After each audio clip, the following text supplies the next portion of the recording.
有没有小伙伴特别喜欢吃烤面筋？面筋含蛋白质是非常高的，那今天就来做小吃摊爆火的烤面筋。准备200克谷软粉，这个从网上可以买到。碗内倒入400克温水，加上1小勺盐，把盐搅拌至融化，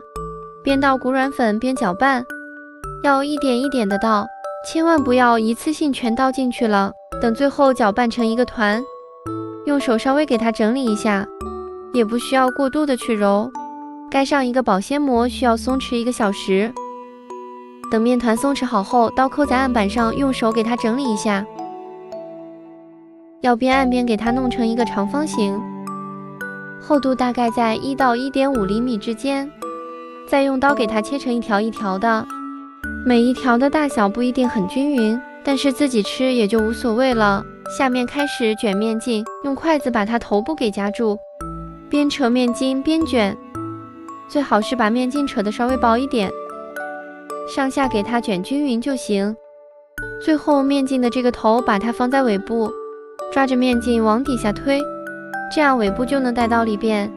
再往上推一下，先把第1根筷子拽出来，再把第2根筷子拿出来，做好后泡在水里边，再把它放在锅里开小火慢慢煮，稍微有点沸腾了就要加水进去，如果火太大了，煮出来的表面会有很多蜂窝。等煮到浮起来，大概20分钟左右，捞出来放在冷水里边，再用竹签把面筋给穿起来。穿好后，拿一个小刀边转动边割，这样螺旋状的往下转动。等全部割完了，用手再给它稍微整理一下，看看面筋的形状是不是已经出来了。全部做好后放在一边，再来做个汁。2勺辣椒面，1勺花椒粉，1勺孜然粉，1勺白芝麻，再浇上刚烧开的热油，挤出里边的香味，再放1勺盐，1勺白糖，搅拌均匀就可以了。再把面筋放入调好的油脂里边，用勺子把油脂往上浇，